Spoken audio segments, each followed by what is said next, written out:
just wanted to welcome everybody to Gems from the Wisdom Tradition. This week's theme is the good law, and we're very pleased to have a wonderful presenter present yet again for us, Bob Buss. He's an active student and still participates with youth and lifelong learning, so to speak. So without further ado, I'll pass it over to Bob. Well, Renee asked me to do this topic, the good law, and I agreed. And it turns out that the word for law in Buddhism is dharma.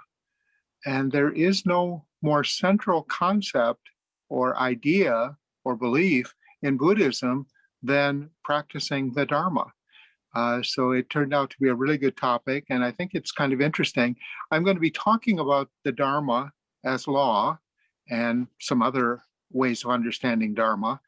And I'm also going to be talking about the dharma wheel, which is one of the ways, a metaphor of practicing the dharma, and then end with the idea of dharma in this world, known as samsara.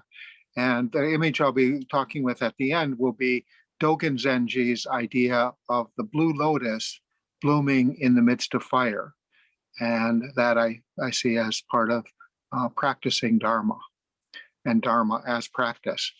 I'd like to begin by reading a poem, and I'll hopefully have enough time to end with a poem too, by Joy Harjo. Joy Harjo is a poet laureate of the United States. She's also an American Indian. And the book I'm going to be reading from is called Conflict Resolution for Holy Beings, Poems. And so the poem I'm going to read is called Falling. And keep in mind that what we're talking about is dharma, the way the dharma wheel moves, the way we practice in the world. One side of me speaks the sacred language of fire. The other part understands in broken heart. My mind can't make up its crazy mind when it's burdened by storm clouds of desire. Falling. I didn't want to make the same mistakes. I had to find my own midnight star. But when you touch my skin, I want back in again. Falling. Whiskey spirit, you're not my friend. Pain in my heart, though you call me by my personal name, forget you know me. Falling. I looked everywhere for love. I had no place else to go but home. And in Buddhism, we say this very world is our home. The midnight star is the evening star, Venus, but it's also the morning star that the Buddha was awakened by seeing. So I'm going to talk about Dharma in Buddhism. Dharma is sometimes referred to as the cosmic law and order. It is obviously one of the three jewels, the three refuges, the Buddha, Dharma, and Sangha. And I would say it's the central one, because the Buddha was not a god, was not a sacred being that we worship. The Buddha experienced Buddhahood. The Buddha means the awakened one. And what he realized was the Dharma, the truth of the world.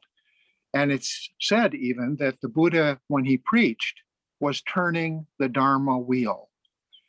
And when we practice together, that's the Sangha. So then what are we practicing? Dharma. So Dharma is a very central concept. It's the right way of living. It's the path of rightness. And I'm going to talk a little bit. I think most of you have seen the Dharma wheel. As a matter of fact, Kevin, in sending out the invitation to this talk, gave a Dharma wheel.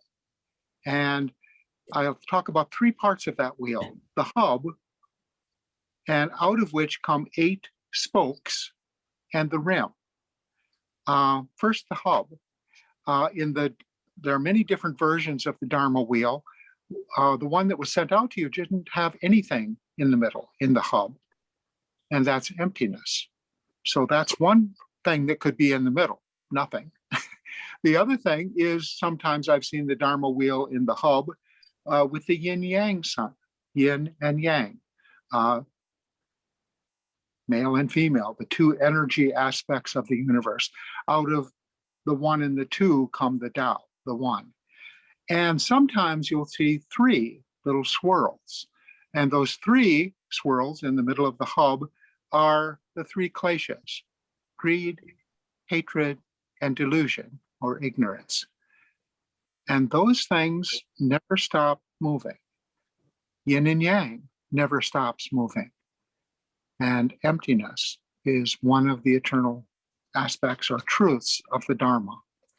The 8 spokes coming out are generally said to represent the eightfold path of the Buddha. The Buddha, remember, said there is suffering in the world.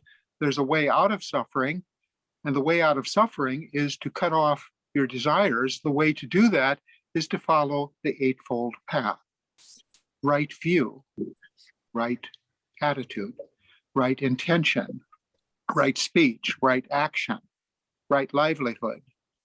And then the last 3, right effort, right concentration or meditation, and right mindfulness. And it's all considered a way to train the mind. In Buddhism, it said no one can help you. Even the Buddha can't help you. He said, be ye lamps unto yourselves. So consider carefully what prevents you from living the way you want to live. And that's the heart of the Dharma. The Dharma basically is not a set of rules. Thou shalt not. Even in the precepts where you say, thou shalt not kill, the positive side of that, one should support life. And to give you a sense of that sense of the Dharma, if I was to say, is it possible for you to live without harming life? Well, no, that's a contradiction. We're animals. We're human beings. We eat. We may be vegetarian. Well, we don't kill cows, but we kill plants, which are living beings. And the more you know about agriculture, you know that, we use insecticides, insects are killed, animals suffer. That's part of the way of the world. On the other hand, our intention to do no harm is still an aspiration. It's a precept. It's a point of the Dharma wheel. And you have the hub, you have the 8 spokes, and then you have the rim of the Dharma wheel, which moves. And as it moves, it touches the earth. So that's the metaphor of Dharma in terms of that Dharma wheel, but also in terms of Dharma as a law of practice. It's interesting that Dharma does mean law, but it also means reality, the way the world is. And in addition to that, all phenomena are Dharma. The thrush singing in the evening is a Dharma. The bell ringing is a Dharma. The sound of the bell ringing is the Dharma.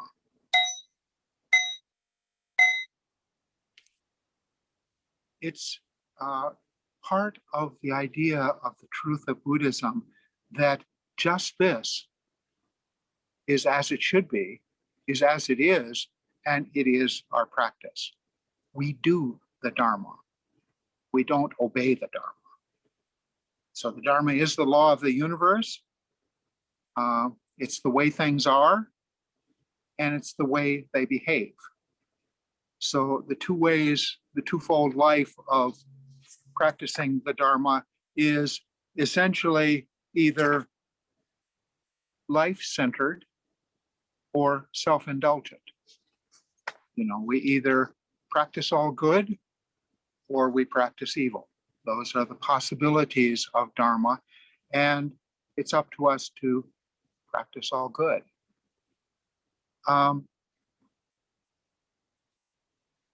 And this is applied in our daily life.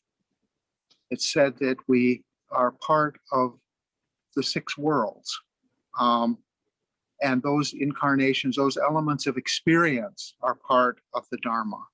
It's what allows for, when Dharma unfolds, karma is the result. And eventually, that's part of the wheel of the Dharma. There's a couple ways of understanding when I researched this. Looking at Dharma, one of the earliest references to Dharma, and I think this gets at what Renée talked about as the good law, in the early Theravada texts, we hear about the eternal Dharma. In my tradition of Mahayana Buddhism and Zen, we would call this Buddha nature, or our true home. And we try to focus on that, the eternal Dharma, rather than our temporary ego self. And in that sense, the Buddha followed the Dharma. And it's interesting, early on, we don't find so many sculptures or idols of the Buddha. The earliest representations were either a stupa, which contained relics, or a footprint embedded in the stone. So we see a footprint, and that kind of represents the idea that we follow the path of the Buddha, the path he followed, and in following that same path, we follow his teachings. And another word for Dharma is teachings. So the teachings of the Buddha are also the Dharma. I'm going to be referring to an early book, and it's really the main book I'll be referring to, and it's called the Dhammapada. It's a Pali version of Dharma. Dhamma, Pali for Dharma, Sanskrit. And pada means foot or path, mental states, place of liberation, path of liberation. Wisdom arises from spiritual practice. Without practice, it decays. Knowing the twofold path for gain and loss, confident, conduct yourself, and wisdom grows. The wise person is like holding a pair of scales, balancing good and evil. And at some point, that's following the path of the sage. And in the Dhammapada, there's a very famous quote that says, hatred never ends through hatred. By non-hate alone does it end. This is an ancient truth. The truth that the Dalai Lama has quoted, that Martin Luther King has quoted. You're not going to stop hatred by hatred. You can only stop it by non-hatred. And if your will is overpowered by what happens in the world to you, then you're like a tree bent in the wind. And if your will or mind is not overpowered, then you are like a mountain in the wind. The wind doesn't affect it. And that's the discipline of the mental practice. And in the Dhammapada, it says, night is long for one who is lying awake. 7 miles is long for one who is exhausted. Samsara is long for fools, ignorant of true Dharma. So if we lay there at sleep at night, we can't go to sleep. It's a long night. And if we're really tired and it's a walk and we come across a sign that says, the end of the trail, 7 miles, that really can be discouraging. And samsara can feel like a long way, our way in this world. It's said in the Dhammapada, One who drinks in the Dharma sleeps happily with a clear mind. The sage always delights in the Dharma taught by the noble ones. So clarity of mind is the Dharma. As a deep lake is clear and undisturbed, so a sage becomes clear. You hearing the Dharma, for one, the people who reach the other shore. So that's nirvana. If you can be clear, if you can hear the Dharma, you are on the other shore. But there's a whole lot of people running around on this shore, on this side of the shore. The last quote from the Dhammapada is an interesting one in terms of associations. The thought manifests as the word. The word manifests as the deed. The deed develops into habit, and the habit into character. So watch the thought and its ways with care, and let it spring from love, born out of concern for all beings. As the shadow follows the body, as we think, so we become.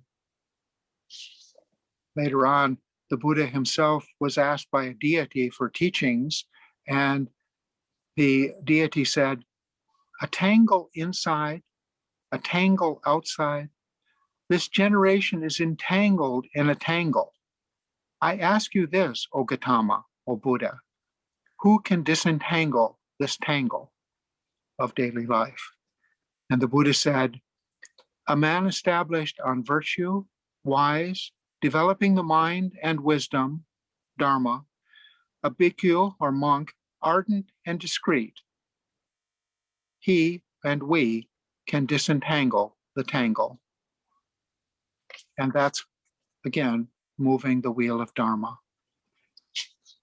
In the Vimalakirti Sutra, it says, the Dharma is not a secure refuge. He who enjoys a secure refuge is not interested in the Dharma, but in a secure refuge. It's not a safe place to be. The Dharma is always hard and complicated. Right speech. Do we lie?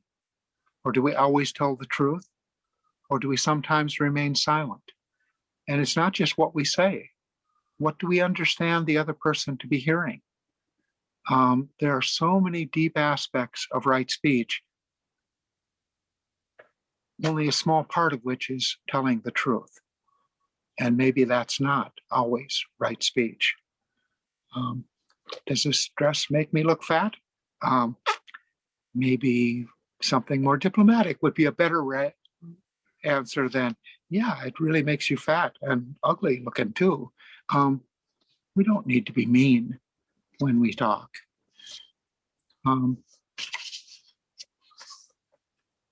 Joko Beck said, sitting, and this is again practice, in Zen, Zazen is our main form of practice, and sitting, or Zazen, is the simplest and most direct approach to experiencing life, which is the Dharma. But the purpose of experience is experiencing life, not sitting. So be careful of not confusing the Dharma as practice with the practice as an end in itself. I'm now going to refer to a few ideas about the blue lotus blooming in the midst of fire.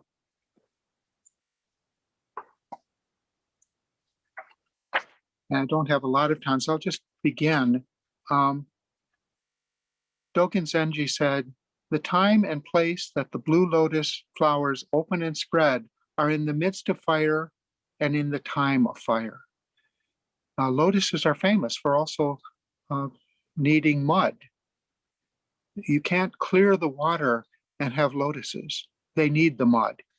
And the fire is really a special condition for the blue lotus to flourish. Logically, we can understand that without suffering, there would be no need for the compassion, wisdom, and skillful means of the bodhisattva practice. We wouldn't need to practice the Dharma if there was no suffering. But there is suffering, there is fire, and that's then why we need to practice. Dogen further wrote, all sparks and flames exist at the place and at the time that blue lotus flowers open and spread. This cannot happen, however, unless we are willing to remain steadfast in the face of our difficulties. Stephen Levine once said, it's like sipping tea next to the fire. The fires are all there for us.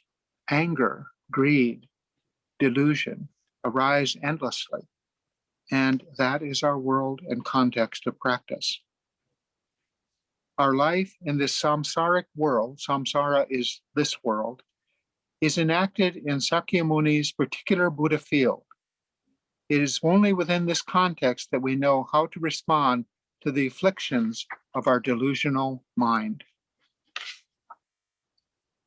These bodhisattvas' responses to suffering make them strong in practice.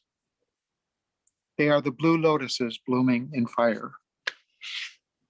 The blooming lotus is simultaneously the bodhisattva supporting the world and the whole world coming forward to support the bodhidharma, the bodhisattva. And that's where, again, the turning of the Dharma wheel is the world unfolding. Elsewhere in other of Dogen's writings, he calls it the world worlding the world. It's very easy in English to say, I am ringing the bell. But in Chinese, we would say, frosty early morning sound of the bell. Lovely. Don't need a ringer, don't need a bell. Before I turn it over for questions and responses, I'd like to read another poem also by Joy Harjo.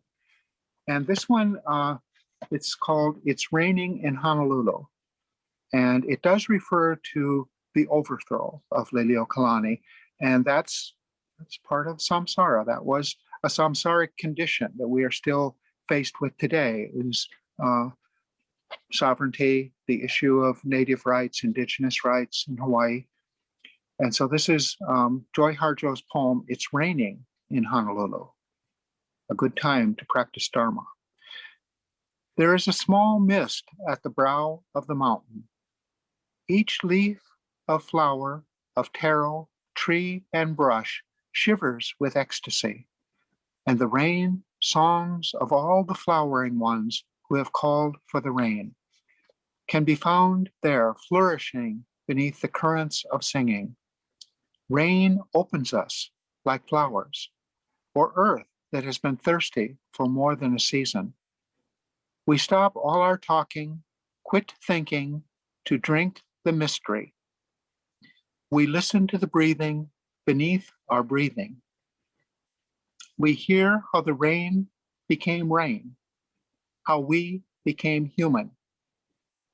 The wetness saturates and cleans everything, including the perpetrators of the second overthrow. We will plant songs where there were curses. That's turning the Dharma wheel, creating reality as we move through reality. That's my take on the good law or Dharma in Buddhism. So any questions or responses or ideas along those lines or other lines related to the good law?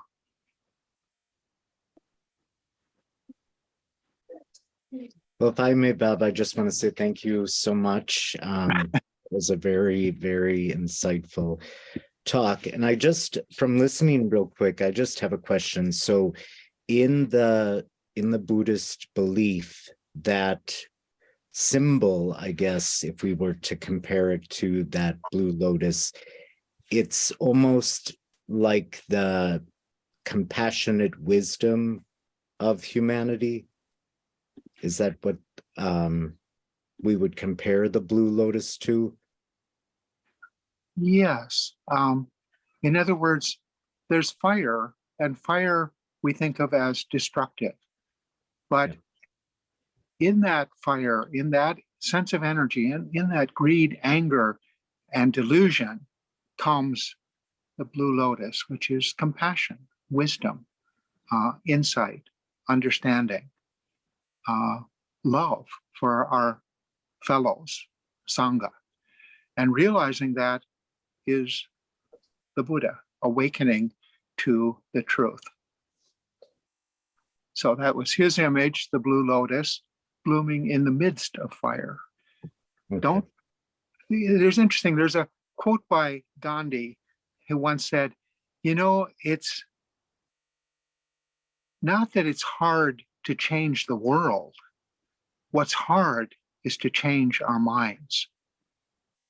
We can't change the fire. The things happening, we can't change, we can't wish away racism or war. That's the fire that we live in. The climate change, all of those energies are still there, and yet we can practice in the midst of that. And we can have a beautiful practice in the midst of that. That's the blue lotus, in the midst of that turmoil. As the Buddha said, there's no end to suffering, no end to the end of suffering, just turning the Dharma wheel. I thought it was in the quotes for this week in the almanac. I thought the theme of the week, only the supreme law of love alike for all people unites humankind. Mid-1800s Russian writer who wrote a novel, War and Peace. But that seems so, even though he was from the Christian faith, I feel that quote there just hits the topic that you were speaking of so poignantly. And just a nice change to see somebody who was brought up with Christianity, speak of that. Well, and the heart of Christianity for Tolstoy was the golden rule. That's usually translated as do unto others as you would have them do unto you. Mm-hmm. So that golden rule was the heart of Christianity for him, and obviously compassion and love of all, love of your brother in the Christian language. And interestingly, the Buddha had a different way of expressing it. He says, do not do unto others what you would rather they didn't do to you. It's really the same thing. It's the idea of being empathetic enough to realize that if you don't like it, then don't do it to others. And the Christian expression of that is do unto them as you would wish they would do unto you. It's really the same thing.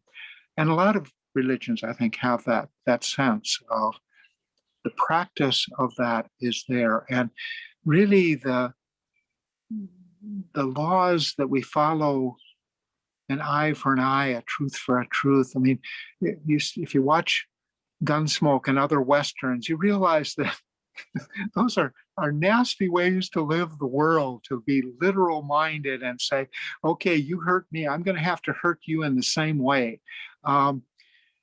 Jesus himself said, I came not to practice that, I came to fulfill that attitude. And there again, he said the two greatest laws, don't forget all the 613 or whatever number of laws we can find in the Old Testament. He said there's really only two: love God and love your brother. And the greatest of these is love. So they couldn't disagree with his interpretation of that. Mary, would you like to jump in? I will. It's so true that so many of the religions share the same thought: do good, don't hurt each other, love. Mm-hmm. And it's amazing how throughout the history of mankind, we've been mean to each other, we've created wars, we've killed each other, and it's like we're never gonna learn. And I love what you said about creating reality as we move through reality. I thought, wow, that's really Well, I just go ahead. and that's how the Dharma is defined in Buddhism. It's not defined just as law, but also as reality. And the reality doesn't exist until we are in the midst of it. So all of that is connected with that sense of Dharma. And when you were talking, it reminded me that there's a story in Buddhism. There are many of these stories, much as the New Testament has stories of Jesus. And Jesus had to occasionally deal with the devil. There's the 3 temptations in the desert where the devil tries to trick him. And that trickster devil figure in Buddhism is Mara. So there was once a story that said Mara was walking down and he saw this monk walking in front of him. And all of a sudden, the monk got this beatific look on his face and just started glowing. And Mara's assistant said, "What do you think happened to him?" And Mara said, "Well, I think he had a glimpse of the truth." And the assistant said, "Oh, aren't you worried? I mean, you're Mara. You want to stop that sort of thing." And he says, "Oh, don't worry about that at all. As soon as someone sees a bit of the truth, they turn it into a concept or belief. And once you have a belief, then you've locked it down. Thou shalt not." And, Mara, full scale. How about David? Does he have anything to contribute? Yeah. So, Bob, how familiar are you with the Taoist ideas and how they relate to this idea of sort of restructuring for ourselves the reality that we're experiencing? Is that? I think when Buddhism obviously was going on for a long time in India. There were 27 Aryas or ancestors in there. And then Bodhidharma took Buddhism from India to China. And as soon as Buddhism came to China, it intersected with the 2 native religions or philosophies there, Taoism and Confucianism. And so really, it's difficult to understand Buddhism in China without those concepts. The word Buddha or realization is often translated as Tao. And the path, obviously, which is the Dharma path, the wheel of Dharma, is again the Tao. And so yin and yang, Taoism is a natural kind of thing. And nature itself becomes very much a part of Chinese Buddhism and Zen Buddhism, Chan Buddhism in China, and later Japan and Korea. The nature is not as significant to Indian Buddhism. Indian Buddhism really is much more focused on the mind and consciousness and how that changes. So I think, Buddhism coming to China, Taoism is a huge understanding of that. And I think the Sangha spirit really comes out in a lot of Confucian ideas of caring for other people. Again, that's an important part. There's one story I'm very fond of that says a pebble or a rock in the river is not aware that it's being shaped by the water turmoiling around. And it's a very Confucian image that polishing the rock by friction of the moving waters smooths it down. And as I gave that quote from the Dhammapada, out of words come deeds, and out of deeds come habits, and out of habits come our character. And the Confucians said, polishing that rock of all those rough edges and smoothing it over countless eons of movement in the river, that's turning the Dharma wheel. It's also the model of the Chunsu, or the person who is not a perfect person, but a perfect model, because he's working at it so hard and it's working on him. So it's not just that we create the world, but the world is constantly shaping and creating us and our character. And we have to kind of allow for that. So allowing the world to world is part of spinning the Dharma wheel as well, moving the Dharma wheel. And it's not trying to get to nirvana. It's not trying to turn the wheel to get to the end of wheel turning. The turning is the path. And that's why I like that image of the early Buddhism, where it didn't have a statue of Buddha as the realized one. It had a footprint that we could keep following. And in some ways, we still do that. We kind of put our hands down to a bow and put our hands above our head, like, let me practice that. Let me get rid of all my thoughts that are not conducive to good, as Mary was saying. It is practicing all good and refraining from doing evil, but that is a lifetime. And, as the Reverend Paul in the Bible says, the spirit is willing, but the flesh is weak. The midst of the fire is where the blue lotus really flourishes and blooms. We're not going to do it without that experience. There's this other Taoist concept, I think is Taoist, the Wu Wei. Yes. Yeah. Tell me I more think, about. yeah, well, when I talked about the hub, the Dharma wheel and the hub, we talked about yin and yang and greed, hatred, and ignorance. But I said there's also the sense of just having nothing there. And that would be Wu, or nothing. And out of Wu comes the Tao. Out of Tao comes the two, the yin and yang. Out of the two, the yin and yang, come the three, heaven, earth, and man. And out of the three comes everything. So there is that sense of nothing as being very important. And it's interesting, Wu Wei is sometimes translated as doing nothing. That's very misleading, because if you go back to the Tao Te Ching, when he talks about Wu Wei, doing nothing, nothing is left undone. So, it's doing nothing with your ego-centered mind, doing nothing that creates you and a thing. Me ringing the bell doesn't mean the sound of the bell without the me and the objects. In other words, without anything, things happen. That's a bit of how the Dharma works. So again, doing nothing, nothing is left undone. It seems like I get momentary glimpses of understanding, and then it just disappears like the wind. It's interesting, because I think one of the things that people get frustrated with about Buddhism is it's like, well, where is the payoff? Isn't there enlightenment? Isn't there something to attain?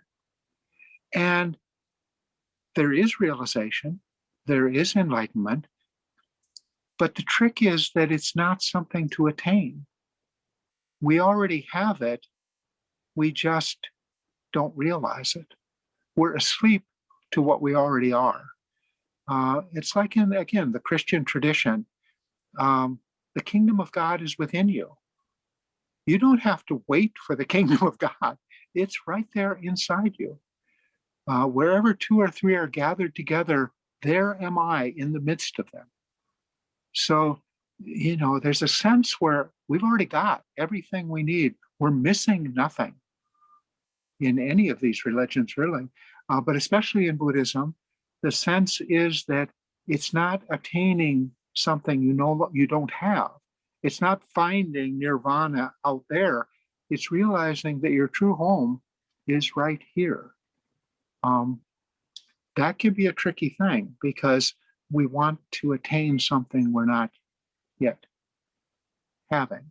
And that sense of lack is really, I think, the pain of the Dharma world. That's what the fire represents. Our desires are for something, and conditions. That's partly what flames the world, and we have to deal with that as we deal with everything. You just tied a couple things together for me. The the story of Wizard of Oz, right? There no place like home, or you never left. And I guess Frank Baum was a student of theosophy, which borrowed heavily from Buddhist thought. Yeah. Well, and there again, we clearly see, I think Dorothy at one point says, "Gee, I thought all witches were ugly." She's landed her house on an ugly witch, and she's obviously got the Wicked Witch of the West, who is not a very happy, good camper. But Glinda is also a witch, and good witches, bad witches, doing good, doing evil, and evil doing is what essentially roughens our path. Out of hatred comes. As the Dhammapada said, you can't get rid of hatred by hating it.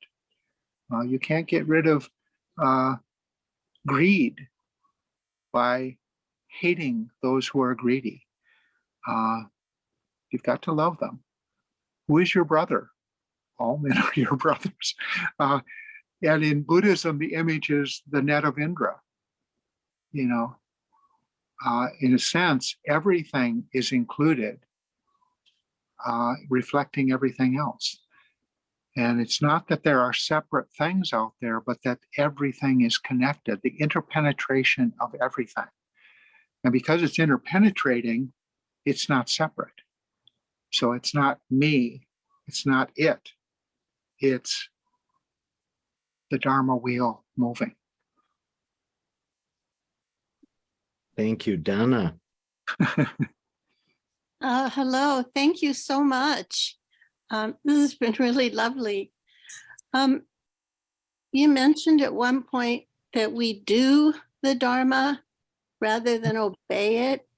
Mm-hmm. And I was wondering we can understand kind of the active and passive sense of all words, the yin and the yang, but what are some positive or active uses of the word obey in the spiritual life?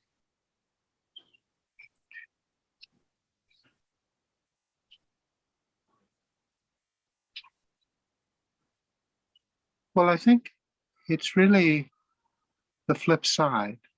So, to a certain extent, we could say, well, not harming anyone, not killing. That's something for us to obey at a certain point. But deeper than obeying that is to realize that the idea of not hurting others is to nourish life, support life. So how do we encourage life to flourish? And that's not doing any harm. How do we allow the truth to flourish rather than obeying the precept of not lying?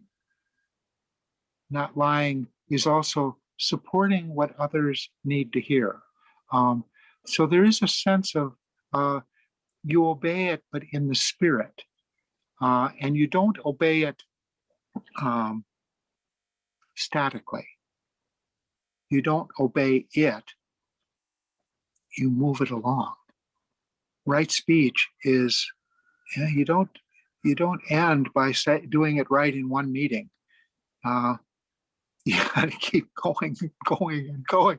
And just when you think you got it, somebody cuts you off in front of traffic and you lose it completely. That's just the way it is. There is a rule to obey, but if you think of it as a rule to obey, you miss the spirit of moving with it, in spirit. So there's that kind of feeling, I think. Obeying rules becomes a very rule-centered kind of thing. And I think the Buddhist and also Confucian model, what you're trying to do is, I like the way that person acts in the world. I want to be more like them. That's emulating their turning of the Dharma wheel by you turning it as you see them turning it. And at the same time, I really don't like the way that person was behaving. I'm not going to move myself through the world like that person is moving through the world.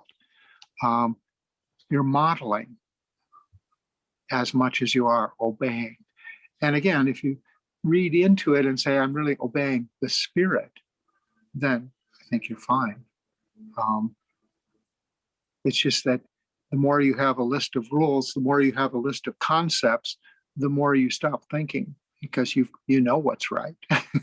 And you can lay it all out as concepts. And the problem with concepts is that they don't change. I think how many of us have known somebody who just continually makes the same mistakes over and over. You may be looking in the mirror when you see that, but just think, well, this is my friend. She's always seems to pick the same kind of partner and gets hurt in the same way. Whether it's reinventing, this experience that she has. And, I tend to basically react to the same person, over and over again the same way. Can't I learn from my mistakes? As Mary was saying, isn't there a sense of learning after all? Well, there is. And sure, we pay attention to that. That's just the blue lotus is blooming because it's practicing in the midst of those conditions that are challenging. The world is a challenging place. Hey, thank you. Oh, you're very welcome. That I'd really like to thank our speaker today, because often I'm not able to follow because I don't know enough about Eastern religions. But today I think I was understanding about everything. So I appreciate that very much. Thank you. Thank you.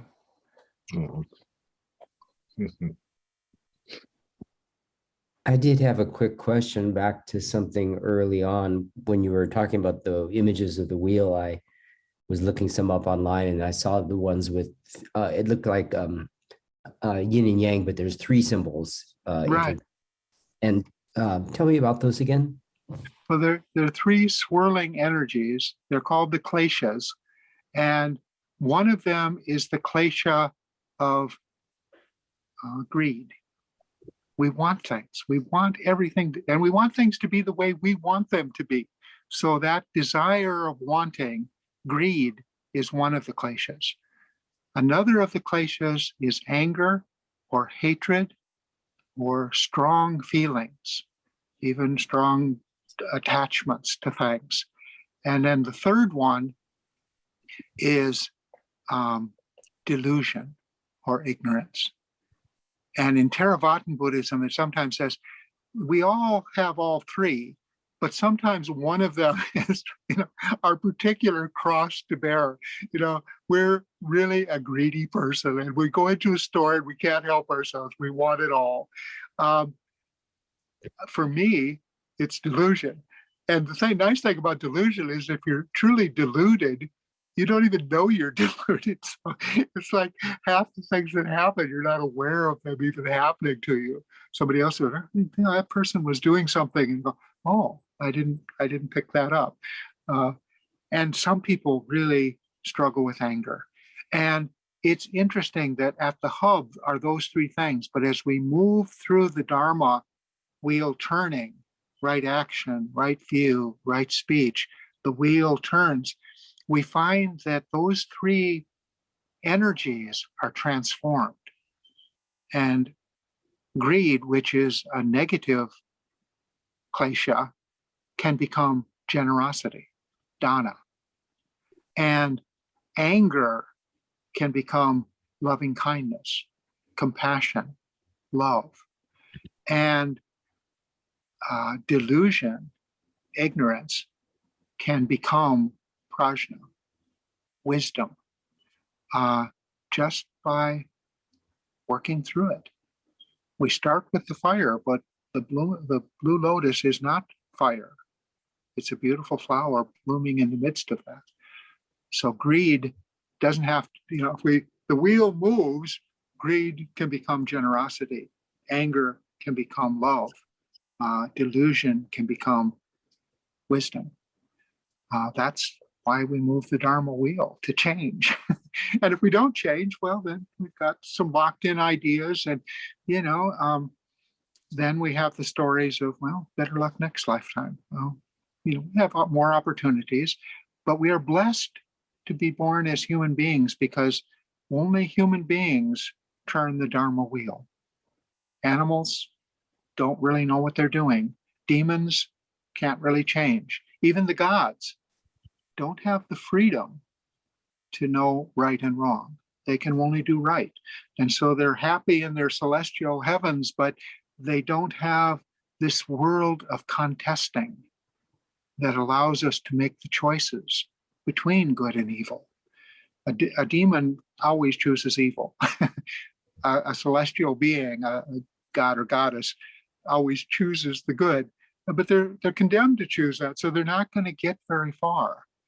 But we can get far. We can choose aggressively. We can choose to really do harm or to really do good. That's kind of an interesting thing. I once heard a story of Oppenheimer. Oppenheimer was the creator, the leader of the scientists at Los Alamos that created the atomic bomb. And he afterwards felt that maybe that wasn't, he had second thoughts about creating the bomb. Well, one time he was walking, way after this happened, he was walking through the woods and he saw a land turtle. And he picked it up and he went, oh, my grandson would love this. I'm going to take the turtle to see, for my grandson to see it. So he goes several feet down and then he thinks about it, and then he goes back to the exact spot he picked it up and puts the turtle down again and says, I think I've interfered with life enough for one lifetime. Yes, Bob. I too want to say thank you so much. And I know that John F. Kennedy once had a quote that reminded me of this topic. It was something like, don't just utter thanks, demonstrate it. And I think that is such a great remembrance, and it speaks so closely to the topic that you brought us today. So thank you so much for that. Yeah. Thank you, Kevin. Thank you, Bob. Mahalo, Bob. Mahalo. Kevin. Aloha. Aloha. Bye. Thank you. You're welcome. So much.